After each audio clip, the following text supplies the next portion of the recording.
Coucou, j'espère que vous allez bien. Je reviens avec un petit vlog parce qu'il me reste que 2 semaines avant de commencer mon nouveau travail. Le temps passe vite parce que je savais depuis début mars que je commençais en mai et en fait le temps est passé super vite. Je me suis pas rendu compte en fait parce que j'ai fait plein de choses et du coup c'est passé trop vite. Étant donné qu'un nouveau travail vient avec un nouveau rythme, plein de changements qui vont arriver dans ma vie et tout, et une nouvelle organisation. Et surtout plein de nouvelles choses à apprendre pour moi. J'aurai sûrement moins le temps de lire. Je me suis donc dit que pendant ces 2 semaines-là, j'allais lire un maximum et que j'allais vlogger tout ça. Même si j'ai plusieurs choses à faire ces 2 prochaines semaines, je me suis dit que j'aurais toujours plus de temps que les semaines à venir. Et donc j'ai préparé une toute petite pile à lire pour cette semaine-ci et je vous ferai un autre vlog pour la semaine prochaine. En premier, j'aimerais bien terminer Dumbridge Academy, écrit par Sarah Springs, que j'ai reçu en service presse. Je l'ai commencé il y a pas très longtemps, j'en suis à 16% et j'aimerais bien le terminer avant la fin de la semaine. Pour l'instant, c'est assez sympa, c'est pas le livre de l'année, mais c'est plutôt sympa. Ensuite, comme nouveauté, j'ai acheté Yellowface que j'ai tellement envie de lire, écrit par Rebecca F. Kuang. J'ai tellement envie de le lire, j'en ai tellement entendu parler. Je suis très contente qu'il sorte en français, même si j'avoue que j'ai un peu peur de la traduction puisque c'est traduit chez Ellipsis et c'est une branche de la maison d'édition de Saxus et donc j'avoue que je suis un peu inquiète par rapport à ça, mais écoutez, on verra bien. J'ai très hâte de le lire. Et enfin pour cette semaine, j'aimerais commencer Le Dieu Oiseau, écrit par Aurélie Wallenstein. Je sais que je vous ai dit dans une vidéo précédente que voilà, j'avais un peu peur de le lire, mais je me suis dit que ça y est, j'ai fait cette vidéo, maintenant il faut lire les livres parce que ça me motive. Quand j'ai fait la vidéo, je me suis dit allez Laetitia, j'ai relu les résumés, je me suis dit oui finalement ça a l'air d'être assez chouette, donc je me suis dit que j'allais lire Le Dieu Oiseau. On verra bien si j'arrive à le lire et si c'est pas un peu trop hardcore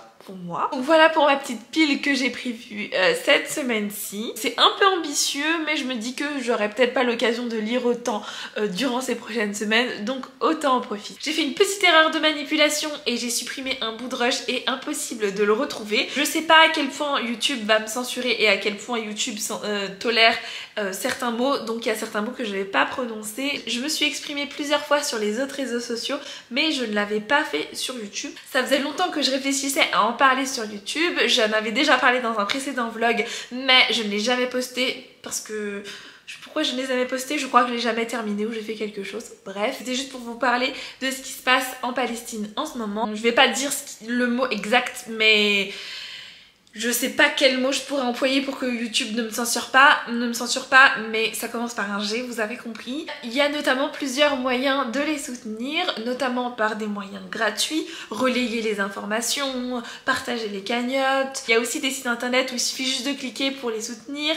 Il y a aussi de relayer les informations de ce qui se passe en ce moment. Bref, il y a vraiment plein de moyens gratuits de soutenir quand on n'a pas la possibilité de soutenir financièrement. Et aussi, il y a des moyens financiers si c'est possible pour vous. Il y a notamment le lien de cagnotte que je vous mettrai en barre de description. Et j'ai vu aussi quelques actions sur Bookstagram notamment. Je me souviens plus de tout ce qui est mis en place, mais je sais qu'il y a Malone Silence, à partir de 5 € je crois, offre son e-book. Il y a aussi un nouveau compte Instagram, Melon Books for Gaza. Si mes souvenirs sont bons, je vous mettrai aussi en barre de description. C'est un petit peu différent là, les auteurs ou des gens lambda donnent un objet livre, quelque chose, une édition collector, et il y aura des sortes d'enchères. Alors je vous parle, j'ai pas vraiment plus d'informations, enfin on connaît certains dons, mais ça n'a pas encore officiellement commencé. C'est que la situation est notamment aussi compliquée, notamment au Soudan, au Congo, au Ouïghour aussi, et que c'est compliqué. C'est aussi compliqué, mais je voulais juste vous tenir informé de toutes les choses que vous pouvez retrouver. Si bien sûr qu'on soutient la Palestine, je trouvais ça important de relayer un petit peu les informations sur YouTube aussi parce que je l'avais pas encore fait et donc c'était l'occasion de le faire.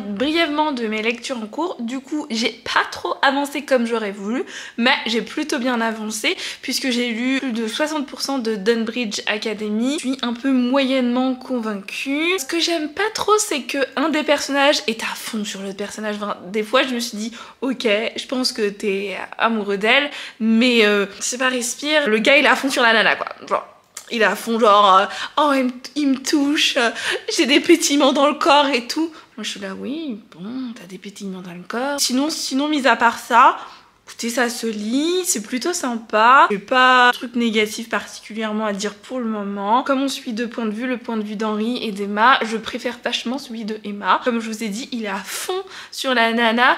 Et bah, à un moment donné, moi je suis là, oui, bon, d'accord. Mais je sais pas, et autre chose quoi. Et sinon ça se lit, il y a comme une petite enquête. En tout cas, Emma recherche ses origines et c'est pour ça qu'elle est allée là-bas. Et donc ben, elle essaye d'en apprendre plus sur son père et ce qui s'est passé. Et donc on est en train d'en apprendre plus sur ce qui s'y passe, sur son père, tout ça. Pour l'instant c'est sympa, ça se lit tout seul, donc on verra bien par la suite. Est-ce que vous aussi quand vous essayez de lire, il y a votre chat qui vient toujours devant votre livre? J'avais mon livre là où il est installé, Juni. Mais maintenant, j'ai un chat au lieu d'avoir mon livre. C'est moins pratique pour lire, dis donc. Hein, bah vrai, loulou. Bah oui, mon toutou. Bah oui, mon loulou. Qu'est-ce qu'il est mignon, hein?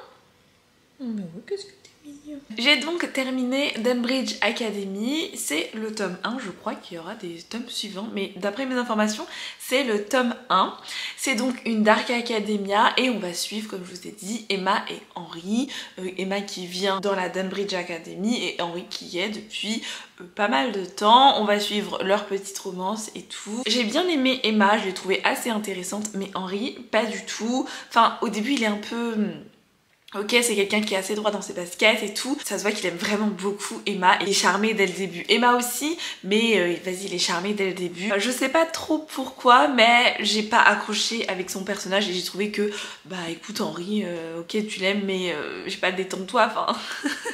Ok, alors peut-être que c'est moi qui n'ai pas de cœur, mais j'avoue que j'étais là, oui d'accord tu l'aimes, mais voilà. Sinon, mis à part ça, l'histoire à côté de ça, Emma qui recherche son père, tout ça était assez intéressante. Ce qui va se passer par la suite aussi. Globalement, j'ai plutôt bien aimé l'histoire et j'ai l'impression que le second tome sera sur deux autres personnages. Un des personnages sur qui ce sera, ça m'intéresse vachement parce que je l'aime beaucoup. Je la trouve sympa et j'ai envie d'en savoir plus sur elle, plus sur ce qu'elle ressent. Et donc ça, j'avoue que ça m'intéresse assez. Donc peut-être que je lirai la suite, je suis pas encore très sûre. Voilà, mis à part ça, c'était une lecture qui se lit vraiment facilement. Et ensuite de ça, je vous avais dit que je voulais lire deux autres livres. J'ai donc commencé Yellowface. J'en suis à la page 123. Pour l'instant, j'aime bien. On en a entendu vraiment beaucoup parler, mais je sais pas du coup si vous savez de quoi ça. On va suivre une histoire de June qui rêve de devenir autrice et qui a écrit un livre, mais un livre plutôt médiocre, enfin en tout cas dans une petite maison d'édition et qui ne rencontre pas le succès escompté et donc bah c'est un peu une autrice pas très reconnue. Elle est amie avec une autre personne qui s'appelle Athéna et qui elle au contraire du coup est vraiment une autrice à succès. C'est la Laetitia du montage qui parle. J'ai oublié de préciser deux trois petites choses importantes que j'avais quand même envie de dire et qui étaient quand même importantes, même s'il y aura beaucoup plus d'arguments et de choses détaillées dans ma chronique. Je croyais que je l'avais précisé mais pas du tout. Ce qui est important à retenir, c'est surtout que June est blanche et que Athéna est d'origine asiatique. On ne sait pas vraiment quel pays exactement, en tout cas j'ai pas eu l'impression d'avoir le pays exact puisque à un moment June nous dit qu'elle est chinoise et à un moment elle dit qu'elle va à son enterrement dans une église coréenne et c'est à ce moment là du coup que j'ai eu un doute, mais il n'empêche que c'est quand même important étant donné qu'il y a de l'appropriation culturelle et du racisme tout au long du livre et c'est pour ça que je me j'ai dit que c'était horrible à certains moments, c'est à propos du racisme mais je ne sais pas pourquoi, j'ai complètement oublié, mon cerveau a tout mélangé, j'avais tellement de choses à dire que voilà, mais c'était quand même important à préciser, mais vous aurez plus d'informations dans ma chronique. Nous on suit le point de vue de June et elle est très jalouse, elle est très envieuse de ce qu'elle a Athéna. Elles vont se retrouver toutes les deux pour partager leur vie, voilà tout ça. Ce qui va se passer c'est que Athéna va mourir étouffée et vraiment sa mort était terrible, genre Pas dans le sens quelqu'un meurt c'est terrible, non, bon quelqu'un meurt c'est terrible, mais c'est pas ça, c'est la façon dont elle réagit quand son ami meurt devant elle. J'étais abasourdie, mais abasourdie. Au début, ok, on voit qu'elles sont amies et que June en fait elle est amie avec elle, mais elle est envieuse, elle est jalouse. C'est pas de l'amitié vraiment sincère. En tout cas de la part de June, parce qu'on n'a pas vraiment le point de vue d'Athéna du coup. Mais de la part de June, en tout cas, on sent que c'est pas un truc sincère quoi. C'est pas juste de l'amitié. Simplement, au moment où elle meurt, elle va voler son manuscrit tout simplement. L'histoire du coup de June qui va faire éditer le manuscrit d'Athéna qu'elle a volé. L'héroïne June est détestable. Elle m'énerve aussi. Le schéma de pensée m'énerve. Tout m'énerve chez elle en mode non, c'est parce que je pensais de voler son manuscrit, j'avais pas ça en tête. C'est ça ma belle, tu l'as volé, qu'est-ce que tu vas faire de son manuscrit? C'est très paradoxal parce que dans un sens je déteste la personnage principale, June, elle est détestable, je la déteste, vraiment il n'y a rien qui va dans son discours, dans tout, il n'y a rien qui va. Bah oui, tu es une... Mais c'est difficile quand même à lire. Toutes les 2 minutes, je suis là, June, tu m'énerves. Oh, j'ai envie de te donner des baffes, tu m'énerves. Et en même temps, j'ai vraiment envie d'en savoir plus sur ce qui va se passer, sur ce qui va lui arriver. Je suis du coup vraiment très intriguée. Et j'ai lu à peu près 100 pages hier, juste avant d'aller voir une copine. C'est vraiment une critique de, du monde de l'édition. Je pense que je le terminerai aujourd'hui parce que j'ai bien envie de savoir la suite.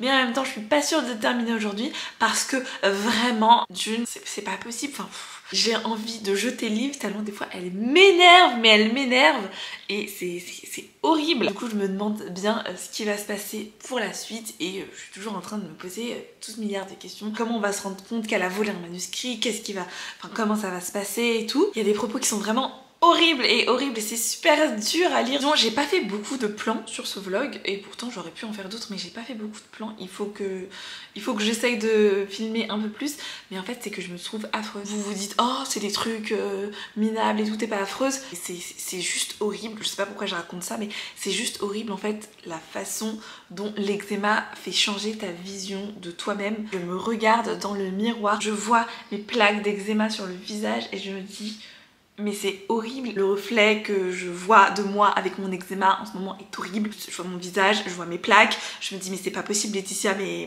arrête et tout. Ok, c'est horrible. Mais c'est aussi la douleur. Enfin, je sais pas si vous avez déjà eu de l'eczéma dans votre vie, mais là en ce moment j'ai de l'eczéma sur mes paupières et je ferme les yeux, j'ouvre les yeux, j'ai mal. Je sais, j'ai déjà eu de l'eczéma sur les paupières des milliards de fois, j'ai déjà eu de l'eczéma sur mes jambes et tout, j'ai déjà eu de l'eczéma partout sur mon corps, j'ai déjà eu de l'eczéma, Parce qu'on se dit, oh vas-y, t'as de l'eczéma, c'est rien, mais je souffre à chaque fois que j'ouvre et je ferme les yeux, j'ai mal. Je sais pas si vous vous rendez compte, je sais pas combien de fois on ouvre, on ferme les yeux dans d'autres vies, mais on ferme les yeux énormément de fois, donc j'ai mal tout le temps. Alors déjà que je me trouve affreuse en me regardant avec l'eczéma, en ne voyant que ça sur mon visage, et en plus j'ai mal. Cette maladie me pourrit la vie, j'en ai marre en fait, et j'en ai marre, voilà, tout simplement, j'en ai marre. Et enfin bon, je sais pas pourquoi je parle de ça, mais enfin si, je parle de ça parce que du coup, comme je filme des vidéos et que je le vois, je sais à quoi je ressemble sans eczéma. Et en fait, le fait de savoir, le fait de me voir, de faire du montage, de voir ma tête avec de l'eczéma, bah, c'est juste affreux. Pour tout vous dire, j'avais filmé un vlog avant celui-là. J'espère que celui-là sera posté, mais j'ai vu mon visage et c'est à un moment où j'étais en crise, mais une crise vraiment forte. Je me suis dit non mais en fait je peux pas publier cette vidéo, je le vois, c'est affreux. Et donc j'ai tout supprimé alors que vas-y le vlog il était fait en entier, il était tourné quoi. Et il y avait juste à le monter et à le publier. Et je me suis dit non mais en fait c'est pas possible Laetitia, tu peux pas publier ça. Certains jours c'est plus facile à accepter, à dire bon ok vas-y je m'en fous, je publie tant qu'il y a d'autres fois où en fait non je peux pas accepter et je me dis non mais en fait c'est pas possible Laetitia. Il y a des jours où vraiment c'est un complexe terrible, mais le visage s'il vous plaît, l'eczéma tu peux faire un effort, tu peux aller partout sur mon corps, mais mon visage quoi, non, mais sur le visage quoi, enfin c'est déjà difficile d'avoir sur les mains, mais le visage tout le monde le voit tous les jours mon visage, enfin bref, ça vous intéresse même pas, je sais même pas pourquoi j'ai parlé pendant si longtemps de mon eczéma. Sur ce, je vais continuer ma lecture de Yellowface. Je pense pas que j'aurais lu le Dieu oiseau comme j'ai dit au début de cette vidéo. Je pense que par contre j'aurais terminé Yellowface à la fin de la semaine. J'ai donc terminé Yellowface, c'était trop bien. C'était vraiment trop bien. Je sais plus trop ce que je vous ai raconté dessus. Je suis vraiment très satisfaite de ma lecture. On voit qu'on essaye quand même de nous faire apprécier June qui a donc volé le manuscrit et qu'on essaye un peu d'inverser la tendance tout simplement. Mon avis n'a jamais changé, je ne l'ai jamais apprécié et j'ai jamais eu ce petit moment où tu te dis ouais quand même la pauvre. Non, jamais. Il y a des thèmes super intéressants qui sont abordés, notamment le racisme dans les maisons d'édition, les critiques aussi. Enfin, on voit aussi en tout cas pour June, c'est difficile d'être auteur et surtout qu'elle est un peu toute seule et qu'elle se retrouve un peu démunie face à tout ça. On nous parle un peu de la jalousie entre auteurs. J'ai trouvé ça vraiment très bien fait dans le monde de l'édition et tout. C'est vraiment très bien. J'ai été énervée, j'ai été en colère et c'est vraiment très bien fait et je suis très contente de l'avoir lu. Au niveau de la traduction, honnêtement, moi j'ai rien à dire, mais après je lis pas forcément en anglais, enfin j'ai pas trouvé de choses vraiment trop what the fuck, donc ça va. J'ai été complètement prise dans tout ce tourbillon concernant June et tout, j'ai été complètement prise dedans et j'ai eu du mal à m'arrêter. Je l'ai lu je crois en 2 jours et j'ai eu du mal à m'arrêter, enfin c'était vraiment super prenant quoi. Ça m'a donné encore plus envie de lire Babel, mais surtout que hier pour moi j'ai regardé une vidéo d'un vlog sur Babel, c'était Laure Desmots qui a fait un vlog dessus et elle m'a donné encore plus envie de le lire. Je vous mettrai son lien en barre d'infos et du coup j'ai encore plus envie de lire Babel. Je sais pas si je vais me lancer tout de suite, en tout cas pas maintenant c'est sûr, mais j'ai encore plus envie de le lire. La seule chose que je me dis, ah c'est dommage et en même temps je comprends, c'est que en fait on n'est pas du coup le point de vue d'Athéna. J'aurais aimé savoir ce que Athéna pensait à un moment donné, même si on n'a pas vraiment en fait besoin de son point de vue, pas du tout même, parce que bah en fait c'est pas son histoire à elle, en fait c'est pas vraiment l'histoire d'Athéna principalement, mais j'avais du coup à un moment donné envie d'avoir je sais pas, des informations autres que de la part de June sur Athéna, mais sinon c'est pas un problème du tout pour la lecture ni rien du tout, sauf que du coup j'étais vachement curieuse d'apercevoir un petit peu la personnalité en fait d'Athéna autre qu'à travers les yeux de June. Et j'ai trouvé que ça allait loin et que plus les pages tournent, plus elle s'enfonce dans son mensonge et tout, elle s'enfonce de plus en plus loin et on la voit complètement s'enliser dans son mensonge et tout. Je suis très contente de ma lecture, je vous ferai mon avis un peu plus complet, mais là c'était un peu plus à chaud prochainement. J'ai finalement pas lu Le Dieu Oiseau et je suis pas sûre que je le lirai la semaine prochaine parce que j'ai envie de choses un peu douces. Je vous ai pas emmené autre part que chez moi. Mais pourtant je suis allée voir des copines, je suis allée au parc, il faisait plutôt beau, ça chance parce que en ce moment il pleut quand même beaucoup, j'ai fait plein de choses mais j'y pense pas, et puis je suis avec des gens en général. J'ai pas lu autant que j'espérais cette première semaine, mais c'est pas grave. La semaine prochaine, je pense que je vais lire un peu plus parce que je suis vraiment stressée un max. Merci d'avoir regardé cette vidéo jusqu'au bout et je vous fais des bisous.